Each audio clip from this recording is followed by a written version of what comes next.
My dear friend, आज हम लोग बुक के अग्रवाल की बुक के सारे एमसीक्यू देखेंगे। ये पॉपुलेशन एजुकेशन का है। ये यूनिट से 1 से लगाए यूनिट 5 तक के सारे ऑब्जेक्टिव बुक के देखेंगे। चलिए शुरू करते हैं। जनसंख्या को प्रभावित करने वाले कारक, इसमें से ये दोनों होगा, घनत्व से स्वतंत्र कारक, घनत्व से स्वतंत्र कारक, घनत्व पर आधारित कारक। कौन कौन हो ये जनसंख्या को प्रभावित करने वाले कारक हैं? घनत्व से स्वतंत्र कारक, घनत्व पर आधारित कारक। जनसंख्या के कौन कौन से लक्ष्य हैं? पद्धतियों का विकास, छोटे आकार के परिवार के अच्छे प्रभाव, प्रजनन की प्रणाली को समझना, ये सभी। जनसंख्या की कौन सी विशेषताएं हैं? आयु संरचना, लिंग अनुपात, साक्षरता दर, ये सभी। जनसंख्या के उद्देश्य, मानवीय एवं विकासात्मक उद्देश्य, छोटे परिवार का ज्ञान, भारत में जनसंख्या वृद्धि की दर, ये सभी। जनसंख्या के उद्देश्य कौन कौन से हैं? मानवीय एवं विकासात्मक उद्देश्य, छोटे परिवार का ज्ञान, भारत में जनसंख्या वृद्धि की दर। किसी विशेष समय और स्थान पर प्रजाति विशेष के समूह को वहाँ की जीव संख्या कहते हैं। किसका कथन है? क्रैप्स का। किसी विशेष समय और स्थान पर प्रजाति विशेष के समूह को वहाँ की जीव संख्या कहते हैं। क्रैप्स का कथन है। जनसंख्या के उद्देश्य क्या है? मानवीय एवं विकासात्मक उद्देश्य, भारत में जनसंख्या वृद्धि की दर, छोटे परिवार का ज्ञान, ये सभी। जनसंख्या की कौन कौन सी विशेषताएं हैं? आयु संरचना, साक्षरता दर और लिंग अनुपात। जनसंख्या की कौन कौन से लक्ष्य हैं? पद्धतियों का विकास, प्रजनन की प्रणाली को समझना, छोटे आकार के परिवारों के अच्छे प्रभाव। घनत्व को प्रभावित करने वाले कारक कौन से हैं? 2 कारक हैं, घनत्व के स्वतंत्र कारक और घनत्व पर आधारित कारक। नंबर भी 2 ही है। जनसंख्या को प्रभावित करने वाले 2 कारक। Thomas Robert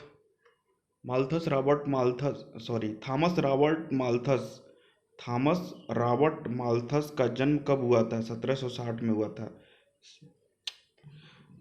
Thomas Robert Malthus का जन्म 1760 में हुआ था। जनसंख्या की सर्वश्रेष्ठ शक्ति को नियंत्रित करने वाले तथा उसके जीवन निर्वाह के साधनों तक सीमित रखने वाले अवरोध कौन से हैं? तो नैतिक संयम है, पाप है और दुख। ये सारे किसके कथन थे? ये थे थॉमस रॉबर्ट माल्थस के। जनसंख्या की श्रेष्ठ शक्ति को नियंत्रित करने वाले तथा उसके जीवन निर्वाह के साधनों तक सीमित रखने वाले अवरोध कौन से हैं? नैतिक संयम, दुख, पाप, ये सभी। माल्थस के जनसंख्या सिद्धांत के प्रमुख कौन कौन से निष्कर्ष हैं? जनसंख्या वृद्धि की दर, खाद्य सामग्री की वृद्धि की दर, जनसंख्या तथा खाद्य सामग्री में असंतुलन, ये सभी होंगे।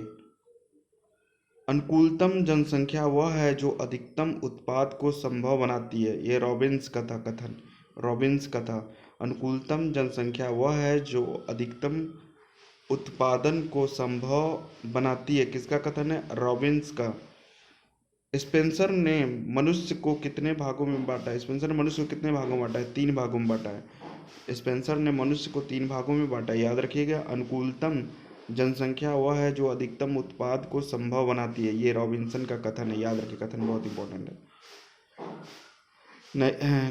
नैतिक संयम, पाप और दुख, ये जनसंख्या की श्रेष्ठ शक्तियों को नियंत्रित करने तथा उसके जीवन निर्वाह के साधनों तक सीमित रखने के अवरोध हैं, ये तीनों। जनसंख्या वृद्धि के पर्यावरण में कौन सी समस्या उत्पन्न होती है? देखिए कौन कौन सी समस्या उत्पन्न होती है। गुणवत्ता में गिरावट होगी, ठीक है। नगरीकरण का अधिक होना, खाद्य पदार्थों में गुणवत्ता में कमी होगी, ये सभी होंगे, ठीक है। ये तीनों। गुणवत्ता में गिरावट तो आएगी ही आएगी। नागरीकरण का अधिक होना है, शहर की तरफ लोग पलायन करेंगे ही करेंगे। खाद्य पदार्थों में गुणवत्ता में कमी आएगी और पैदावार बढ़ाने के लिए और केमिकल का यूज होगा, जिससे रोग आदि बढ़ेंगे। बढ़ती जनसंख्या हमारे पर्यावरण को किन किन प्रकारों से प्रभावित करती है? बढ़ती जनसंख्या हमारे पर्यावरण को किन किन प्रकारों से प्रभावित करती है? उद्योगों की बढ़ती संख्या, वनों का अधिक कटाई, वाहनों का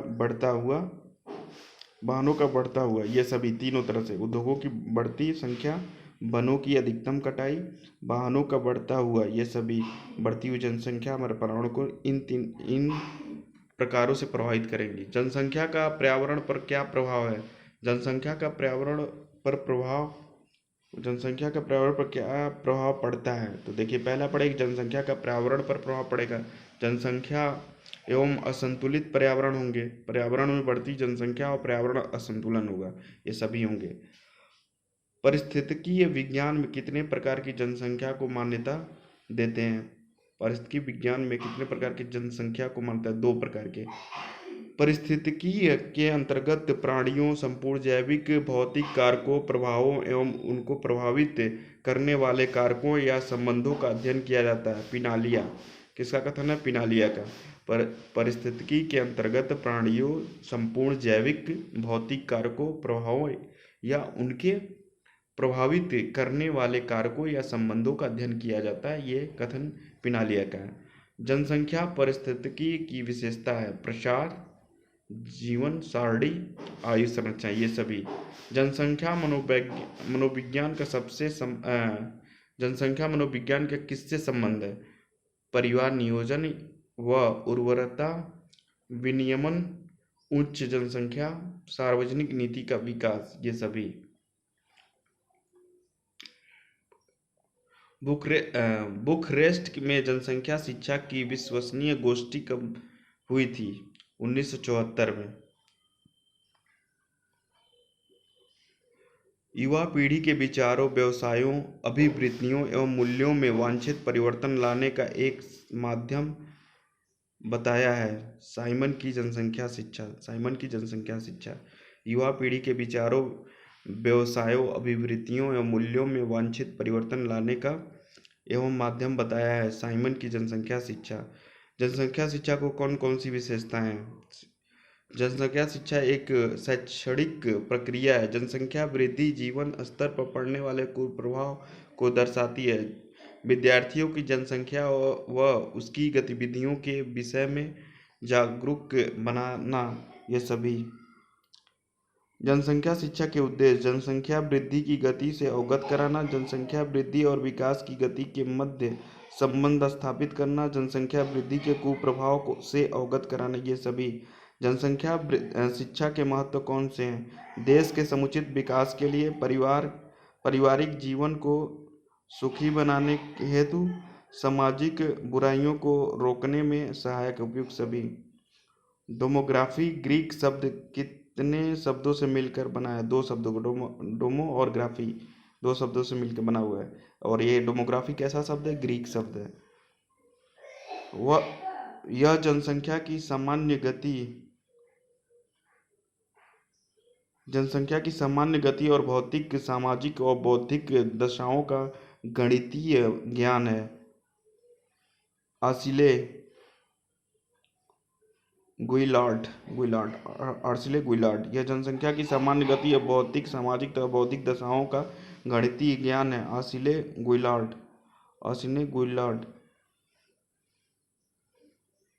थॉम्पसन व लेविस ने जनसंख्या अध्ययन को किन पहलुओं का समावेश किया है? जनसंख्या के आकार का अध्ययन, जनसंख्या के वितरण का अध्ययन, जनसंख्या की संरचना का अध्ययन, ये सभी तीनों हैं। जनसंख्या के किसने किया था? थॉम्पसन लेविस ने जनसंख्या अध्ययन किया था। जनसंख्या के आकार का अध्ययन किया था, जनसंख्या के वितरण का अध्ययन किया था, जनसंख्या की संरचना का अध्ययन किया था। किसने? थॉम्पसन व लेविस ने। जनसंख्या का वर्गीकरण किन आधारों पर किया जा सकता है? आयु संरचना के आधार पर, वैवाहिक स्तर पर, कार्यशील जनसंख्या, ये तीनों स्तर पर किया जा सकता है। जनसंख्या के वितरण को कितने प्रकार से वर्गीकृत किया गया है? भौगोलिक तत्व, जननांकीय तत्व, सांस्कृतिक तत्व, ये सभी।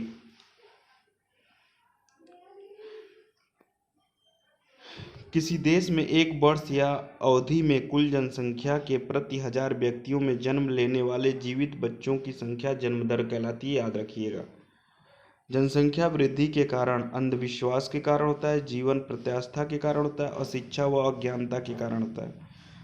जनसंख्या वृद्धि के निवारण: महिला जागरूकता पर बल, स्वास्थ्य सेवा के साधन, संतानोत्पत्ति की सीमा, ये सभी। जीवन की भौतिक गुणवत्ता सूचकांक किस उपलब्धि के आधार पर निकाला जाता है? जीवन प्रत्याशा, साक्षरता दर और शिशु मृत्यु दर, ये तीनों पे निकाला जाता है। मतलब और भी होंगे लेकिन ये तीन तो हैं। जीवन प्रत्याशा, साक्षरता दर और शिशु मृत्यु दर। जनसंख्या में होने वाले परिवर्तन कितने होते हैं? नकारात्मक हो सकते हैं, सकारात्मक, स्थिर, तीन हो सकता है। मतलब स्थिर भी रहेगा, नकारात्मक कमी भी हो सकती है और बढ़ भी सकता है। ठीक है। जनसंख्या वृद्धि का घटक कौन सा है? प्रजनन दर होगा, प्रवास होगा, मृत्यु दर होगा, ये सभी होंगे। जनसंख्या वृद्धि में कौन महत्वपूर्ण भूमिका अदा करता है? प्रवास सबसे महत्वपूर्ण होगा। प्रवास करते तो तीनों हैं, मृत्यु दर भी, जन्म दर भी, लेकिन प्रवास ज़्यादा करता है। परिवार नियोजन की असफलता के लिए कौन से कारक उत्तरदायी हैं? जनता का अज्ञान का व उपेक्षा, निरंतर लड़ाइयों का जन्म, यौन संबंधित जानकारी का अभाव, ये सभी। परिवार नियोजन के लिए कौन कौन से सुझाव दिए जा सकते हैं? गर्भ निरोधक साधनों को उपलब्ध कराना, बाध्यकरण के बाद देखभाल, ये दोनों। देश में परिवार कल्याण कार्यक्रम को और अधिक सफल बनाने के लिए कौन कौन से सुझाव प्रस्तुत किए जा सकते हैं? लोगों में परिवार नियोजन के प्रति जागृति पैदा करना, परिवार नियोजन के साधक उपलब्ध कराना, अन्य सुझाव, ये सभी होंगे। परिवार नियोजन का नाम बदल कर परिवार कल्याण कब किया गया था? 1977 और 78 के बीच। जनसंख्या नीति को और अधिक उपयोगी बनाने की दिशा में कौन कौन से सुझाव दिए गए? शिक्षा सुविधाओं का विकास एवं विस्तार, नियमों का कड़ाई से पालन, गर्भपात की अधिक सुविधा, ये सभी। राष्ट्रीय शिक्षा नीति की घोषणा कब हुई थी? 1976 में। लड़कियों की विवाह योग्य आयु कितने वर्ष से बढ़ाकर 18 वर्ष किया गया था? 15 वर्ष से बढ़ाकर 18 वर्ष किया गया था। जनसंख्या नीति को और अधिक उपयोगी बनाने की दिशा में कौन सा सुझाव दिया गया था? ये तो हो गया। मनुष्य को अपने किस आधार पर ही अपनी उपलब्धियों पर प्रसन्न था? अपनी उपलब्धियों पर किस आधार पर ही अपनी उपलब्धियों पर प्रसन्न था? दिमाग और तार्किक सोच दोनों। सतत विकास का क्षेत्र किन आयामों से संबंधित है? सामाजिक, आर्थिक, संस्थागत आयाम, सामाजिक आर्थिक आयाम, पर्यावरणीय आयाम, संस्थागत आयाम, ये सभी। सतत विकास पर्यावरणीय आयामों में किसे बढ़ावा देता है? स्वच्छ जल और स्वच्छता, सस्ती और स्वच्छ ऊर्जा, उद्योग, परिवहन और ऊर्जा से उत्सर्जन को कम करना, उपरोक्त सभी। जनसंख्या शिक्षा के ऐसा शैक्षणिक आयोजन है। जनसंख्या शिक्षा एक ऐसा शैक्षणिक आयोजन है जिसका प्राथमिक उद्देश्य अनियंत्रित जनवृद्धि को रोकने के लिए एक विवेकपूर्ण दृष्टिकोण का विकास करना है। फैनुक ने किया था। किसका कथन? ये फैनुक का। जनसंख्या शिक्षा एक ऐसा शैक्षणिक आयोजन है जिसका प्राथमिक उद्देश्य अनियंत्रित जनवृद्धि को रोकने के लिए एक विवेकपूर्ण दृष्टिकोण का विकास करना है। फैनुक का। राष्ट्रीय शैक्षिक अनुसंधान एवं प्रशिक्षण परिषद के तत्वाधान में आयोजित अखिल भारतीय वर्कशॉप ने किन उद्देश्यों का उल्लेख किया है? जनसंख्या वृद्धि की गति से अवगत कराना, जनसंख्या वृद्धि के कुप्रभाव से अवगत कराना, जीवन स्तर को ऊंचा उठाना, ये सभी।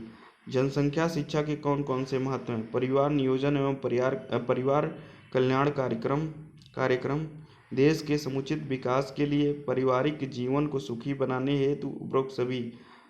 दृश्य श्रव्य साधनों का उपयोग किस रूप में किया जाता है? सुनने तथा स्मरण करने का कौशल, संश्लेषण तथा क्रमवार सोचना, भावात्मक क्रिया प्रतिक्रियाओं को समझना, उपयुक्त सभी। अंतर्राष्ट्रीय विषय उपागम की क्या विशेषता है? कई दृष्टिकोणों से एक विषय का अध्ययन करने की अनुमति देता है। अंतः विषय उपागम नैतिक विश्लेषण, अलग अलग कई दृष्टिकोण उपागम और मूल्य विकसित करता है, उपरोक्त सभी। एकीकृत उपागम के क्या लक्षण हैं? व्यापक वैचारिक ज्ञान, बाल केंद्रित शिक्षण, आधुनिक पद्धति का उपयोग, ये सभी।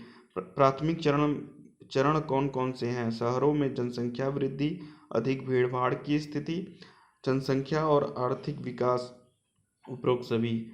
उच्च माध्यमिक चरण है जनसंख्या वृद्धि, स्वास्थ्य पोषण, जनसंख्या वृद्धि और जैविक विकास, उपरोक्त सभी। चर्चा विधि एक विधि है, बहु उपयोगी विधि है। कार्यगोष्ठी के कार्यकर्ता के लिए व्यक्तियों की आवश्यकता होती है।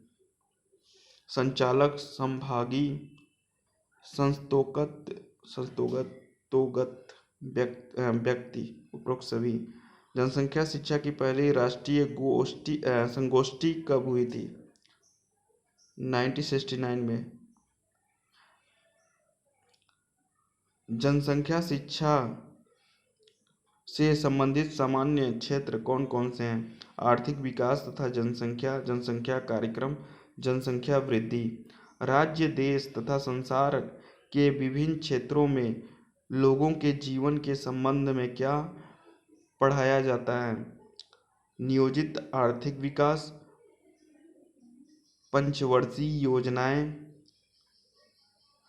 सामाजिक तथा आर्थिक समस्याएं, उपरोक्त सभी। प्राथमिक शिक्षा सामान्यतः कितने वर्ष की दी जाती है? 4 से 5 वर्ष। प्राथमिक शिक्षा सामान्यतः कितने वर्ष की दी जाती? 4 से 5। संयुक्त राष्ट्र जनसंख्या कोष ने किस सन में कार्य शुरू किया?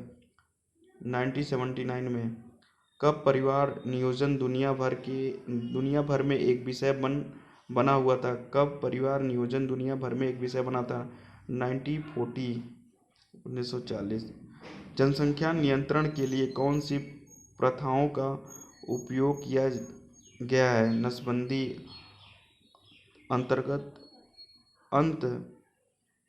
अंतर्गर्भाशयी युक्तियां और गर्भ निरोधक, ये सभी। जनसंख्या आंदोलन के प्रमुख कारण कौन से हैं? जनसंख्या का दबाव, जनसंख्या वृद्धि पर नियंत्रण, बढ़ती हुई जनसंख्या संकट, उपरोक्त सभी। जनसंख्या की समस्या को हल करने के कौन से उपाय हैं? जन्म नियंत्रण उपायों और विनियमों को अधिनियमित करना, परिवार नियोजन के प्रति लोगों में जागरूकता फैलाना, अधिक जनसंख्या के बारे में शिक्षित करना, उपरोक्त सभी। वर्तमान में खराब वायु गुणवत्ता श्वसन संबंधित समस्या समाधानों का एक प्राथमिक कारण है। क्रोनिक ब्रोंकाइटिस, सिस्टिक फाइब्रोसिस, वातस्फीति, ये सभी। जनाधिक्य वाले राष्ट्र शक्तिशाली तथा